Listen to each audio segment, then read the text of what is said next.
नमस्कार विद्यार्थियों, मैं समय से आपका हार्दिक अभिनंदन करता हूं। साथियों, आज हम पढ़ने वाले हैं संजीवनी बुद्धि कॉन्सेप्ट से, जो भारतीय इतिहास से लिया गया।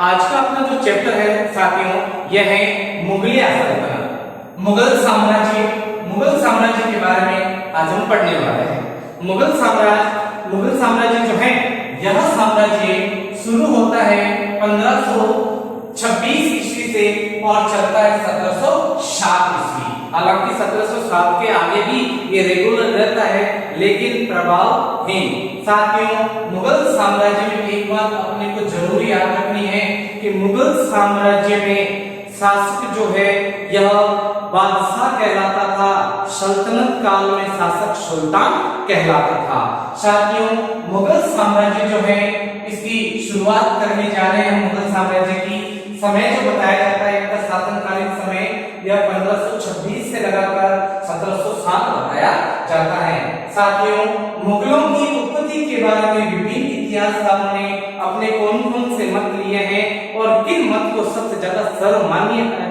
माना गया है, इसके बारे में भी हम जरूर बात करेंगे। तो मुगल साम्राज्य अर्थात मुगल जो है वंश, इसके बारे में इतिहासकारों ने दो राय दी है। एक राय के अकॉर्डिंग अगर हम बात करें तो मुगल शासकों को मंगोल वंश का संबंधी और रक्त जो संबंध बताया है, इसके कारण मंगोलों से बदलकर यह मुगल कहलाए।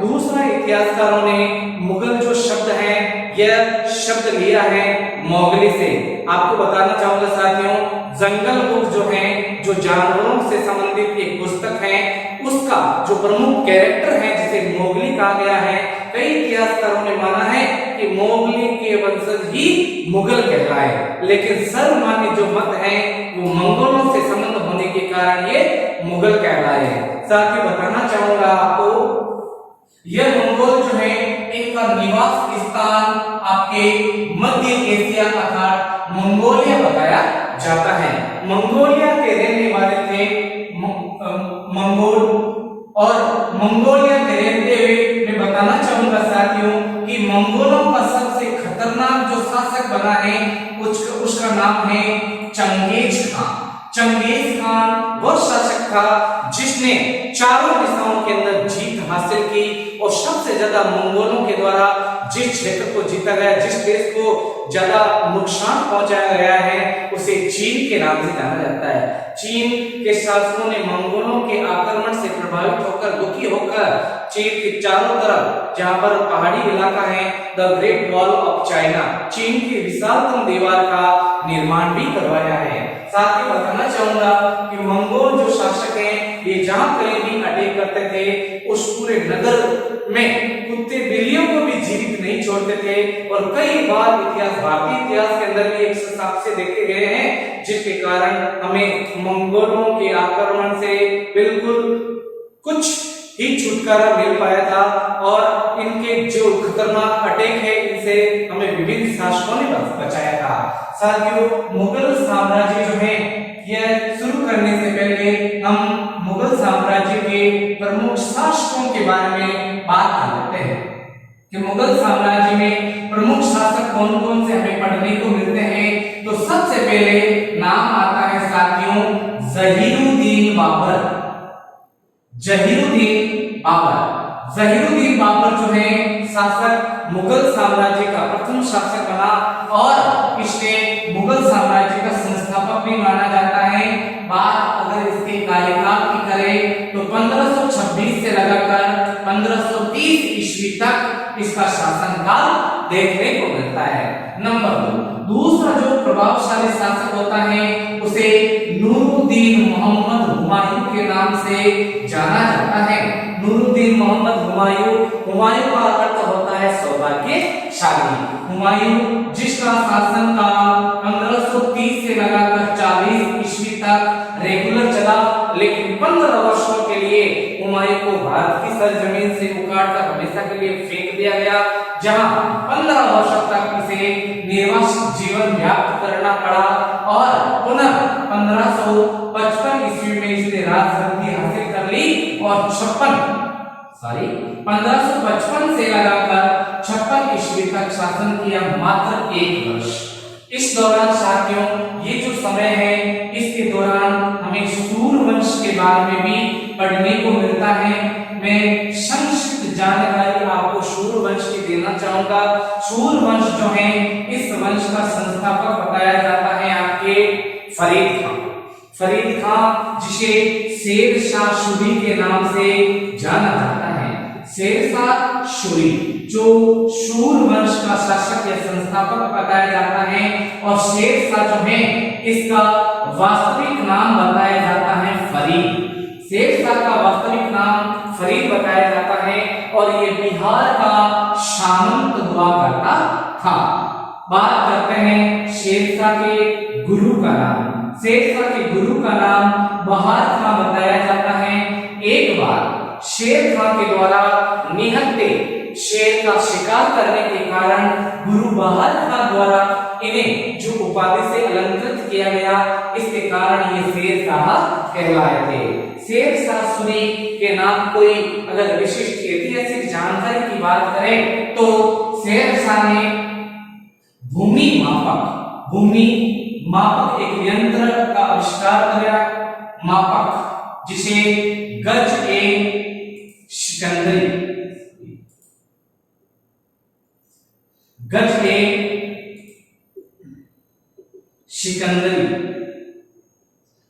सिकंदरी के नाम से इसे जाना जाता है। शेरशाह सूरी के प्रसिद्ध जो युद्ध हुए हैं वो हुमायूं के साथ में, जैसे चौसा का युद्ध है, उसके अलावा चौसा के अलावा कन्नौज का जो युद्ध है, इसके दौरान ही शेरशाह ने हुमायूं को हमेशा के लिए भारत की भूमि से उखाड़कर बाहर फेंका। साथियों मैं आपको बताना चाहूंगा भारत के अंदर रुपये का प्रचलन, भारत के अंदर रुपये का प्रचलन सर्वप्रथम शेरशाह सूरी के द्वारा ही करवाया गया था। और शेरशाह ने जब राजगद्दी दिल्ली को जीत लिया तो वहां पर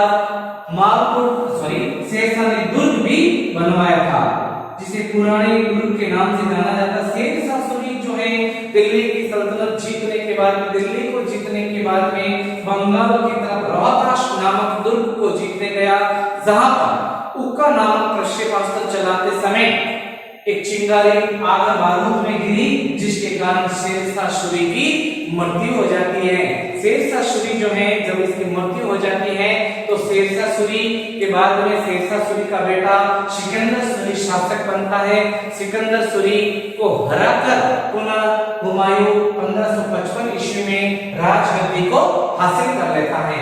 आगे बढ़ते हैं साथियों, हुमायूं के बाद में जो अगला शासक हमें पढ़ना है मुगल वंश का, उसे जलालुद्दीन मोहम्मद अकबर के नाम से जाना जाता है।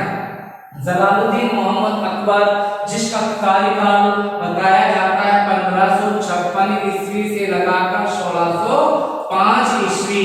अगर मुगलिया सल्तनत का स्वर्णिम काल की बात करें तो इसे अकबर का काल ही कहा जा सकता है। और अकबर के काल के अंदर मुगल साम्राज्य ने चारों और क्षेत्र विजय हासिल की है, प्रतिस्पर्धाओं के अंदर भी जीत हासिल की है और सामंजस्य, सौहार्दपूर्ण और मेलजोल की नीति भी अपनाई गई। मुगल काल का जो अकबर का काल है, यह मुगल वैवाहिक संबंधों के कारण भी बहुत ही चर्चा में होना बताया जाता है। अकबर के बाद में जो अगला शासक बताया जाता है उसे जहांगीर के नाम से जाना जाता है। जहांगीर को खुर्रम के नाम से भी जाना जाता है, खुर्रम के नाम से भी इसे जाना जाता है। जहांगीर को सलीम के नाम से भी जाना जाता है और इनका जो समय देखने को मिलता है 1605 से लगाकर 1627 ईस्वी तक इसने शासन किया। नंबर 5, पांचवा जो शासक बनता है उसे शाहजहां के नाम से जाना जाता है। शाहजहां जो है इसे खुर्रम के नाम से भी जाना जाता है। खुर्रम का जो समय देखा जाता है 1627 ईस्वी से लगाकर 1658 ईस्वी तक शासन, हालांकि 51 ईस्वी तक ही शासन करता है, 7 साल के लिए उसे कैद कर दिया जाता है। नंबर 6, मुगलिया सल्तनत का छठा जो बादशाह बनता है उसे औरंगजेब के नाम से जाना जाता है। औरंगजेब अपनी धार्मिक कट्टरता के लिए जाना जाता था। 1659 ईस्वी से इसका कार्यकाल शुरू होता है और 1760 ईस्वी तक इसने शासन को हैंडल किया, शासन को देखा। अंतिम जो प्रभावशाली एक इंपॉर्टेंट जो शासक हमें देखने को मिलता है उसे बहादुर शाह जफर के नाम से जाना जाता है। बहादुर शाह जफर जो है इसके समकालीन 1857 की क्रांति बड़े पैमाने पर भारतीय इतिहास का बहुत ही महत्वपूर्ण एक चैप्टर देखने को मिलता है। साथियों, अब हम शुरू करने जा रहे हैं ज़हीरुद्दीन बाबर के बारे में। ज़हीरुद्दीन बाबर जो है इनका जन्म 14 फरवरी 1483 ईस्वी फरगना में हुआ। फरगना ईरान में पड़ता था। 1483 ईस्वी फरगना यानी ईरान में इनका जन्म बताया जाता है। बाबर जो है इनका जो वंश बताया जाता है, साथियों ध्यानपूर्वक सुनना, बाबर पितृ पक्ष से 5वां तैमूर का वंशज था, अर्थात बाबर तुर्क वंश भी था, तुर्क वंश का शासक भी था। और बात करें अगर मातृ पक्ष की तो मातृ पक्ष से बाबर 14वां चंगेज खान का वंशज था, अर्थात मंगोल वंश का शासक भी बाबर था। अर्थात देखने में बात अपने यहाँ आ रही है कि बाबर तुर्क और मंगोल दोनों के रक्त मिश्रण वाला एक शासक बना मुगलिया सल्तनत का। आगे बढ़ते हैं बाबर के पिता के बारे में। बाबर के पिता का नाम बताया जाता है उमर शेख मिर्जा, जो फरगना का शासक बताया जाता है। बात करते हैं बाबर की माता का नाम, तो बाबर की माता का नाम देखने को मिलता है कुतुब निगार खानम बेगम। और सवाल यहाँ तक भी पूछा जाता है कि बाबर की दादी का नाम, तो बाबर की दादी का नाम एहसान दौलत बेगम नाम बताया जाता है बाबर का। बाबर जो है इनकी 2 से 3 पत्नियां देखने को मिलती हैं। एक माहम सुल्ताना, 2 गुलरुख बेगम और तीसरा दिलदार बेगम के नाम से जानी जाती हैं। बात करते हैं कि बाबर की जो पत्नियां हैं, तो पत्नियों के अलावा बाबर के प्रमुख जो पुत्र हैं उनके बारे में भी साथियों हम बात कर लेते हैं। बाबर के पुत्र कौन कौन से बताए जाते हैं, बाबर के कितने पुत्र हुए, ज्येष्ठ पुत्र का नाम क्या था, तो बाबर के पुत्रों के बारे में जानकारी ले लेते हैं। तो सबसे जो ज्येष्ठ पुत्र था उसे हुमायूं के नाम से जाना जाता है। ज्येष्ठ पुत्र हुमायूं, दूसरा पुत्र कामरान, तीसरा पुत्र जो था उसे अस्करी के नाम से जाना जाता है। चौथा और अंतिम पुत्र जिसे हिंदाल के नाम से जाना जाता है। ये बाबर के 4 पुत्र बताए जाते हैं। बाबर जो है सर्वप्रथम मात्र 11 वर्ष की आयु में फरगना का अलग आयु शासक बना था। मात्र 11 वर्ष की आयु में बाबर शासक बना और अपने चारों तरफ जो क्षेत्र हैं उनको विजय करने में, जीतने में सक्षम रहा। उसी समय बाबर की नजर पड़ी है भारत के ऊपर। चूंकि सवाल पूछा जा सकता है कि ज़हीरुद्दीन बाबर को भारत पर आक्रमण करने के लिए आमंत्रण किसने किया, तो साथियों बताना चाहूंगा बाबर को भारत पर आक्रमण करने हेतु आलम खां लोधी ने बाबर को आमंत्रण किया कि वो भारत के ऊपर आक्रमण करे। अब हम बात करते हैं कि बाबर की जो प्रमुख उपाधियां कौन कौन सी हैं, तो बाबर ने पहली जो उपाधि एक्सेप्ट की है, इन्हें बादशाह के नाम से जाना जाता है। बादशाह जिसे सम्राट भी कहा जा सकता है। नंबर 2, दूसरी उपाधि धारण की है बाबर ने, इन्हें कलंदर के नाम से भी जाना जाता है। कलंदर की उपाधि बाबर ने पानीपत प्रथम के युद्ध में जीत हासिल करने के उपलक्ष्य में इन्होंने ये कलंदर की उपाधि धारण की थी। बाबर जो है इनकी बात अगर ऐतिहासिक उपलब्धियों की बात करें तो बाबर जो है बाबर के नाम जो ऐतिहासिक उपलब्धियों की बात करें तो बाबर ने सिक्के भी प्रचलित करवाए। सिक्के जो प्रचलित करवाए वो रजत मुद्रा था, चांदी की मुद्रा, जिसमें एक मुद्रा का नाम बताया जाता है शाहरुख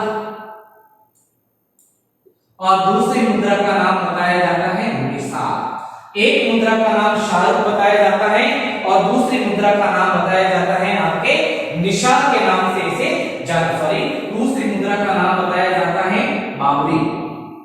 पहली शाहरुख हो गई, दूसरी बाबरी, ये मुद्राएं हो गई। बाबरी और शाहरुख का क्रियान्वयन या फिर प्रचलन बाबर ने कहां करवाया?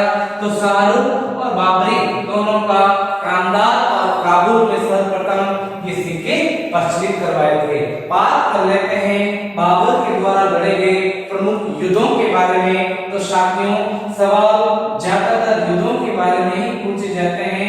समय थोड़ा सा टेढ़ा क्लियर है, मुश्किल से याद होता है, तो आराम से इसको पढ़ना है, भूलना नहीं है। तो बाबर के जो प्रमुख युद्ध है, इनमें सर्वप्रथम जो पहला जो युद्ध होता है, इंपॉर्टेंट जो युद्ध है, उसे पानीपत प्रथम के नाम से जाना जाता है। पूछा जा सकता है साथियों कि पानीपत प्रथम का युद्ध है वो कब हुआ? बताना चाहूंगा मित्रों कि 21 अप्रैल 1526 ईस्वी में बाबर ने पानीपत प्रथम युद्ध लड़ा था। पानीपत हरियाणा में पड़ता है।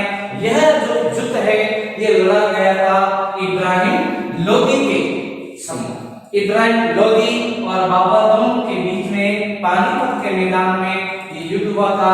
साथियों, मैं आपको बताना चाहूंगा कि उत्तर भारत में सर्वप्रथम युद्ध प्रणाली में तोपों का प्रचलन ज़हीरुद्दीन बाबर ने शुरू किया था। युद्ध के लिए नाव और तोपों का प्रचलन ज़हीरुद्दीन बाबर ने शुरू किया। तो अगर पूछ ले दक्षिण भारत के अंदर तोपों का प्रचलन किसने शुरू किया, तो दक्षिणी भारत के अंदर तोपों का प्रचलन शुरू करने वाले पुर्तगाली थे। पुर्तगालियों ने दक्षिण के अंदर तोपों का प्रचलन शुरू किया था। ये जो पानीपत प्रथम युद्ध है, इस युद्ध के अंदर बाबर की जीत हुई। बाबर ने कलंदर का नारा कलंदर की उपाधि धारण की। साथ ही सवाल ये भी पूछा जा सकता है कि मुगल काल में ऑन स्पॉट युद्ध क्षेत्र के अंदर लड़ते हुए शत्रु सेना की तरफ से कौन मारा गया था? तो ऑन स्पॉट युद्ध क्षेत्र में मारा गया था इब्राहिम लोदी। लोदी वंश का जो प्रमुख शासक है, इसे इब्राहिम लोदी के नाम से जाना जाता है। आगे बढ़ते हैं साथियों, दूसरे युद्ध के बारे में बात कर लेते हैं। बाबर के द्वारा जो दूसरा प्रमुख युद्ध जीता गया, इसे खानवा के युद्ध के नाम से जाना जाता है। खानवा का जो युद्ध है ये 17 मार्च 1526 ईस्वी को लड़ा गया था। 17 मार्च 1526 ईस्वी को खानवा का युद्ध लड़ा गया था। तो साथियों, मैं आपको बताना चाहूंगा इसी युद्ध के अंदर बाबर ने जिहाद का नारा दिया था अपनी लड़खड़ाती हुई सेना को, और सेना को यह वचन दिया कि अगर हमने यह युद्ध जीत लिया तो आपके वेतन में बढ़ोतरी होगी, आपका पद जो है उसे बढ़ा दिया जाएगा, आपकी हैसियत बढ़ा दी जाएगी। और साथियों, ये जो युद्ध है, इस युद्ध में विजय के उपलक्ष्य में बाबर ने गाजी की उपाधि धारण की और नारा दिया जिहाद। जिहाद का अर्थ होता है साथियों धर्म के नाम पर लड़ा जाने वाला युद्ध। बाबर ने कहा अपने सैनिकों यह हमारी लड़ाई काफिरों के विरुद्ध है, हमें इन्हें जीवित नहीं छोड़ना है, हर हाल में विजय हासिल करनी है। थोड़ी सी जानकारी साथियों में राणा सांगा के बारे में देना चाहूंगा। अगर बात करें मेवाड़ इतिहास की, तो मेवाड़ इतिहास के अंदर शासकों का भग्नावशेष, राजाओं का भग्नावशेष, टूटा फूटा शासक अर्थात जो शासक बताया जाता है उन्हें राणा सांगा के नाम से जाना जाता है। राणा सांगा जो है इनके एक हाथ कटा हुआ था। खातोली के युद्ध के अंदर इनका एक हाथ कट गया था। पांडी घोरपुर के युद्ध के अंदर भी अनेक घाव लगे।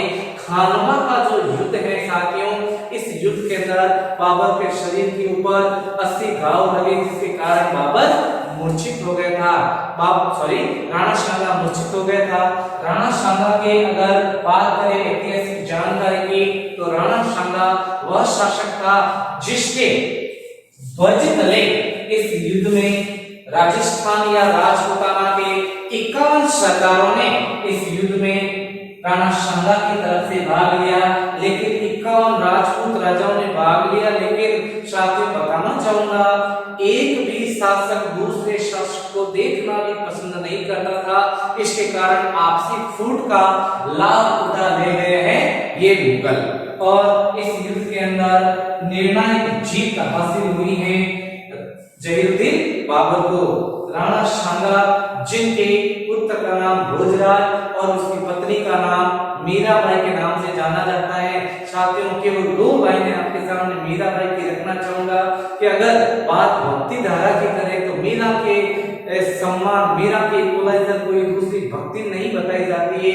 ऐसी उत्कृष्ट भक्ति करने वाली थी मीरा। मीरा के बारे में दो शब्द मैं आपको जरूर पढ़कर सुनाना चाहूंगा कि मीरा की भक्ति के बारे में विभिन्न इतिहासकार और साहित्यकारों ने अपने ग्रंथ में लिखा है कि बा मीरा तू मीर की क्यों नरी होड़ करे, पातो पी गई विष का प्याला, तू पिए तो हाथों हाथ मरे। मीरा के बारे में और लिखा, मीरा ने अपनी आत्मकथा या फिर ये बहुत सारे ग्रंथों के अंदर लिखा है कि मीरा जो है इसने अपने बचपन से ही कृष्ण को अपना आराध्य और अपना पति मान लिया था। लेकिन मीरा की जो ये कृष्ण भक्ति है इसमें बहुत सारी रोड़े उत्पन्न हुई, दुख देखने पड़े। जब दुखों को झेला है मीरा ने, तो मीरा ने लिखा है कि जे में एड़ो जानती प्रेम करिया दुख होई, नगर जडोरो पीटती प्रेम न कर जो कोई। ये मीरा की डिटेल मैंने आपके सामने रखी। साथियों, खानवा का युद्ध जीतने वाला था बाबर और यह निर्णायक युद्ध हुआ था उत्तर भारत की राजनीति को हथियाने का और मुगलों की नींव पड़ गई है दिल्ली के अंदर। राजपूत ही एक ऐसे शासक थे जो पुरजोर से इनका विरोध कर सकते थे। अब हम बात करते हैं तीसरा युद्ध, चंदेरी का युद्ध। चंदेरी पड़ता है मध्य प्रदेश में और यहाँ का शासक था मेदिनी राय। बाबर के अटैक से घबराकर मेदिनी राय ने अपने आप को आग के हवाले कर दिया, आत्महत्या कर ली और बाबर इस युद्ध में विजय रहा। इस युद्ध में भी बाबर ने गाजी की उपाधि धारण की थी। अंतिम युद्ध, बाबर ने अपने ऐतिहासिक समय के दौरान जो अंतिम युद्ध लड़ा इसे गागरा का युद्ध कहा जाता है। गागरा का जो युद्ध है ये 6 मई 1529 ईस्वी में लोहानी अफगानी सेना के विरुद्ध लड़ा और इस युद्ध में मोहम्मद लोदी जो है बाबर के ऑपोजिट था और इसकी निर्णायक हार हुई और बाबर ने इस युद्ध को जीत लिया। अमुक जीतों के साथ में बाबर ने एक मजबूत शासकीय वंश का स्थापना किया है दिल्ली की राजगद्दी पर। साथियों, अब हम बात कर लेते हैं बाबर की ऐतिहासिक जानकारी के बारे में। तो बाबर वो शासक था जिसने युद्ध विजय के लिए जो युद्ध पद्धति अपनाई है उसे तुल्यकम पद्धति के नाम से जाना जाता है। तुल्यकम पद्धति होती क्या है कि दो तोपों की गाड़ियों के बीच में जगह रखकर तोपों को रखना, सजाना, उसके बाद में तोपों का प्रचलन करना, यह विधि जो है इसे उस्मानी विधि के नाम से जाना जाता है। और जो ये विधि अपनाई है बाबर ने, दूसरी बात है जब भी दूसरी जो शत्रु सेना जब इसके सामने आती थी भयंकर तोपों से इनके ऊपर अटैक होता था, जिसके कारण शत्रु सेना भागने या फिर हारने पर मजबूर हो जाती थी। बात करते हैं बाबर की आत्मकथा के बारे में। तो साथियों, मैं आपको जरूर बताना चाहूंगा कि समूचे मुगल काल के अंदर बाबर की आत्मकथा ही वह ग्रंथ है जिसे तुर्की भाषा में रचा गया। बाबर के बाद में जितने भी जो ग्रंथ आएंगे साहित्यिक या फिर ऐतिहासिक ग्रंथ, उन्हें फारसी भाषा के अंदर रचा गया था। साथियों, बताना चाहूंगा मुगल काल का सबसे प्रसिद्ध जो ग्रंथ देखने को मिलता है उसे आईने अकबरी के नाम से जाना जाता है, जो अकबर के काल का देखने को मिलता है हमें। आगे बढ़ते हैं कि बाबर की जो आत्मकथा है उसे तुजुके बाबरी के नाम से जाना जाता है और इस ग्रंथ की जो भाषा बताई जाती है ये तुर्की भाषा बताई जाती है। बाबर ने अपनी आत्मकथा के अंदर भारत के लू, गर्मी और धूप आदि 3 अभिशाप बताए हैं। कितने अभिशाप बताए हैं बाबर ने? 3 अभिशाप बाबर ने बताए हैं भारत के, और भारत के अंदर तीनों से लड़खड़ाना पड़ता है, ये बाबर ने कहा, लू, गर्मी और धूप। आगे बढ़ते हैं, बाबर ने एक सड़क मापक यंत्र भी बनवाया था, इसे गज ए बाबरी के नाम से जाना जाता है। बात करते हैं बाबर की मृत्यु 26 दिसंबर 1530 ईस्वी को हो गई थी। इतिहासकार कई अलग कयास लगाते, लेकिन इतिहासकारों का एक मानना ये भी है कि इब्राहिम लोदी की मां ने बाबर को जहर दे दिया था, जिसके कारण बाबर की क्या हो गई, मृत्यु हो गई साथियों। अब हम बात करते हैं, सवाल पूछ जाते हैं बाबर का मकबरा कहाँ स्थित है। तो सर्वप्रथम बाबर को दफनाया गया था आराम बाग में, और पुनः यहाँ से निकालकर बाबर की जो अस्थियां हैं वो काबुल ले जाई गई और काबुल में पुनः इनका मकबरा बनाया गया था। साथियों, अब हम बात करने वाले हैं मुगलिया सल्तनत के अगले शासक के बारे में। नाम हुमायूं। हुमायूं का पूरा नाम नूरुद्दीन मोहम्मद हुमायूं के नाम से इन्हें जाना जाता है। पर हुमायूं के नाम के अर्थ की करें तो हुमायूं के नाम का अर्थ होता है सौभाग्यशाली।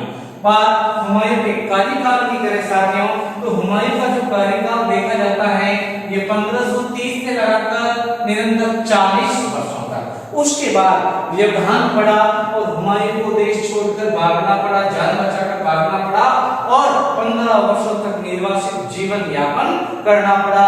पुनः 1555 ईस्वी में राजगद्दी हासिल की और 56 में इनकी क्या हो जाती है, मृत्यु हो जाती है।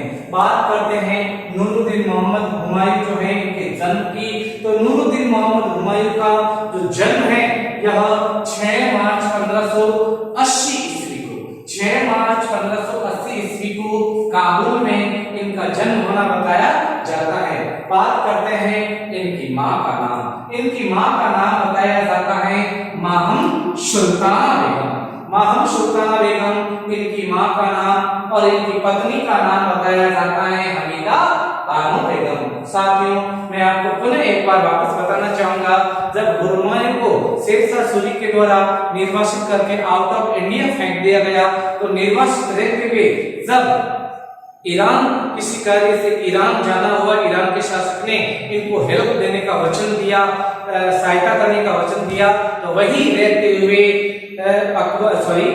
हुमायूं ने हमीदा बानो बेगम से निकाह किया था। हमीदा बानो बेगम की कोख से ही अकबर ने जन्म लिया था। बात करते हैं हुमायूं की बहन का नाम। तो हुमायूं की बहन का जो नाम देखने को मिलता है, इन्हें गुलबदन बेगम के नाम से जाना जाता है। गुलबदन बेगम जो है इनके नाम दो ऐतिहासिक उपलब्धियां। नंबर 1, तुजू के बाबरी को पूरा करने वाला जो रचनाकार है, रचयिता है, उसे गुलबदन बेगम के नाम से जाना जाता है। अब हम बात करते हैं नूरुद्दीन मोहम्मद हुमायूं की आत्मकथा। नूरुद्दीन मोहम्मद हुमायूं की जो आत्मकथा है इसे हुमायूं नामा के नाम से जाना जाता है। और किस भाषा में लिखी गई, तो हुमायूं नामा ग्रंथ जो है ये फारसी भाषा के अंदर लिखा गया है और इसके रचनाकार का नाम गुलबदन बेगम, गुलबदन बेगम के नाम से इन्हें जाना जाता है। आगे बढ़ते हैं, साथ ही बात करते हैं हुमायूं के राज्य अभिषेक की। तो हुमायूं का राज्य अभिषेक 30 दिसंबर 1530 को इनका राज्य अभिषेक का समय बताया जाता है। जब राज्य अभिषेक हो चुका है, दिल्ली का शासक बन चुके हैं, उसी समय मेवाड़ के ऊपर गुजरात के शासक बहादुर शाह का अटैक होता है। तत्कालीन रानी जो होती है यहाँ की कर्णवती ने इस बादशाह के अटैक से बचने के लिए हुमायूं को राखी भेजी। बहुत दूर आसीन होने के कारण हुमायूं समय पर पहुंच नहीं पाया था, चूंकि रानी कर्णवती ने जोहर किया था। आगे बढ़ते हैं, हुमायूं के नाम जो प्रसिद्ध उपलब्धियां, इनमें से एक युद्धों के बारे में। हुमायूं के कालीन जो युद्ध है इसके अंदर बहुत ही ऐतिहासिक जानकारी है। हुमायूं का काल वह काल है जिसमें मुगलिया सल्तनत को, मुगलिया साम्राज्य को, मुगल साम्राज्य को थोड़े समय के लिए उखाड़कर आउट ऑफ इंडिया फेंक दिया गया था और एक नए वंश की नींव पड़ी है दिल्ली सल्तनत पर, जिसे सूरवंश के नाम से जाना जाता है। बात करते हैं हुमायूं के द्वारा लड़े गए प्रमुख युद्धों के बारे में। तो सबसे पहले साथियों नाम आता है चौसा का युद्ध। चौसा का युद्ध जो है ये जून 1539 ईस्वी में लड़ा गया था। इसमें शेरशाह सूरी और हुमायूं के बीच में ये घातक युद्ध हुआ था और इस युद्ध के अंदर हुमायूं को जान बचाने के लिए छलांग लगानी पड़ी। और गंगा में और कितनी देर तक वो तैर पाता, जब डूबने की अवस्था हुई तभी निजाम नामक भिश्ती ने हुमायूं को डूबते हुए हुमायूं को अपनी छोटी नाव में जगह देकर उसकी जान बचाई। जब हुमायूं को वापस पुनः होश आया तो निजाम भिश्ती द्वारा पूछा गया कि आप कौन हो, तो हुमायूं ने अपने आप को परिचित करवाया और कहा कि मैं दिल्ली का बादशाह नूरुद्दीन मोहम्मद हुमायूं हूं।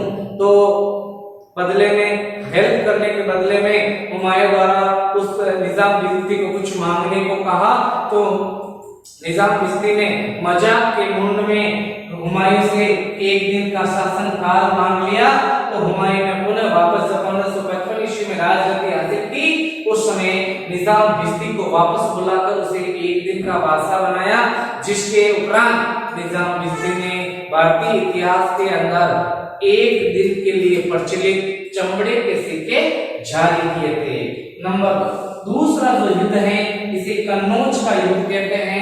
कन्नौज यूपी के फर्रुखाबाद जिले में पड़ता है। इसे बिलग्राम का युद्ध के नाम से भी जाना जाता है। यह युद्ध 17 मई 1540 ईस्वी में हुमायूं और शेरशाह सूरी। साथियों ध्यानपूर्वक कंडीशन सुनना, हुमायूं एकमात्र राजा था जिसने अपना साम्राज्य अपने 4 भाइयों में, सॉरी 3 अन्य भाइयों में डिवाइडेशन किया था। अपना साम्राज्य चारों भाइयों में बराबर से बांट लिया था। लेकिन याद रहे हुमायूं के ऊपर जब विपदा आन पड़ी है तो एक भाई ने भी इनकी सहायता नहीं की। लेकिन दूसरा जो युद्ध जिसे कन्नौज का युद्ध कहते हैं, उस समय हुमायूं का भाई जिसे कामरान कहते हैं, कामरान छोटी मोटी सेना संगठित करके हुमायूं की हेल्प के लिए पहुंचा। लेकिन यह एकमात्र युद्ध था जिसमें न एक भी तीर चला, न एक भी गोली चली। मुगलिया सेना भाग खड़ी हुई है सूर्यवंश की सेना के सम्मुख, और शेरशाह सूरी को दिल्ली सल्तनत पर अपना शासन स्थापित करने का पुरजोर मौका मिल गया था। फिर हुमायूं को जब उखाड़कर भारत से बाहर यानी आउट ऑफ इंडिया फेंक दिया गया, तब हुमायूं निर्वासित अवस्था के अंदर ऐसी स्थिति में अमरकोट के हिंदू राजा जिनका नाम राणा वीर साल था, इन्होंने हुमायूं को शरण दी और इन्हीं के अमरकोट के दुर्ग में 1542 ईस्वी 15 अक्टूबर 1542 ईस्वी को जलालुद्दीन मोहम्मद अकबर का जन्म होना बताया जाता है। आगे बढ़ते हैं तीसरा। जब निर्वासित काल पूरा किया है हुमायूं ने, शेरशाह सूरी की ऑलरेडी मृत्यु हो चुकी है। शेरशाह सूरी के बेटे सिकंदर सूरी का जब शासन आया, तब मौके की नजाकत को देखते हुए हुमायूं ने पुनः एक बार आक्रमण किया। इस युद्ध को कहते हैं सरहिंद का युद्ध। 22 जून 1556 ईस्वी को हुमायूं और सिकंदर सूरी के बीच में घमासान युद्ध हुआ। हुमायूं इस युद्ध के अंदर जीत हासिल हुई है। हुमायूं ने जीत हासिल करने के साथ में दिल्ली की राजगद्दी को पुनः एक बार वापस प्राप्त कर लिया। इस जीत के बाद में हुमायूं ने दिल्ली में द्वीपनाह नामक एक किले का निर्माण करवाया और द्वीपनाह किले का निर्माण करवाया। उसी किले के अंदर ऊंचे एक पुस्तकालय का भी निर्माण करवाया। एक समय पुस्तकालय से वापस नीचे उतरते हुए हुमायूं लड़खड़ाया और नीचे गिरकर हुमायूं की मृत्यु हो जाती है। हुमायूं को लड़खड़ाता हुआ बादशाह कहा जाता है। आगे बढ़ते हैं साथियों, ऐतिहासिक उपलब्धियां।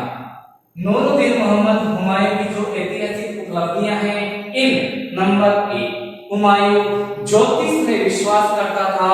इसलिए बताना चाहूंगा साथियों, वो सातों वार को अलग अलग रंग के कपड़े या वस्त्र पहनने में विश्वास करता था हुमायूं। नंबर 2, इनकी ऐतिहासिक उपलब्धियां जो हैं, हुमायूं को कैरेक्टरलेस भी बताया जाता है, चरित्रहीन भी बताया जाता है और एक बहुत ही बुरी आदत से जुड़ा हुआ था। हुमायूं को अफीम का नशा करने का शौक चढ़ चुका था, जिसके कारण उसकी स्थिति खराब हो गई।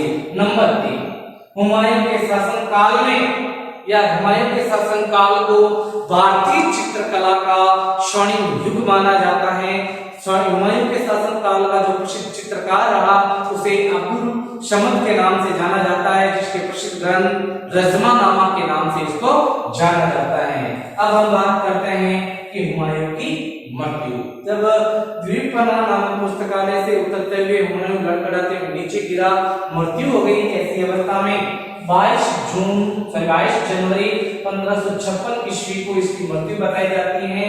और जब मृत्यु हो जाती है तो हुमायूं का मकबरा जो है, इससे संबंधित भी सवाल पूछा जा सकता है। एक मत शासक था जिसके मकबरा बनाया गया, इसके ऊपर 2 गुंबद बनाए गए हैं। इसके कारण इसे द्विगुंबदीय मकबरे के नाम से जाना जाता है। और हुमायूं का मकबरा कहाँ स्थित है, साथियों बताना चाहूंगा, दिल्ली के 4 बाग में हुमायूं का मकबरा स्थित है। साथियों, हुमायूं द्वीपकला नामक एक ग्रुप की पुस्तकालय से नीचे उतरते समय लड़खड़ाकर नीचे गिरा। वहीं 24 जनवरी 1556 ईस्वी को इसकी मृत्यु हो जाती है। और हुमायूं के मकबरे के बारे में भी सवाल पूछा जा सकता है। ऐतिहासिक उपलब्धि है, क्योंकि मुगल काल या सल्तनत काल में कोई भी बादशाह का इससे पहले द्विगुंबदीय मकबरा नहीं बनाया गया था। हुमायूं का जो मकबरा देखने को मिलता है यह द्विगुंबदीय 2 गुंबद वाला है, जो दिल्ली के 4 बाग में स्थित है। साथियों, हमने आज मुगलिया सल्तनत के 2 प्रमुख शासकों के बारे में पढ़ा, जिसमें नूरुद्दीन मोहम्मद हुमायूं और जलालुद्दीन बाबर के बारे में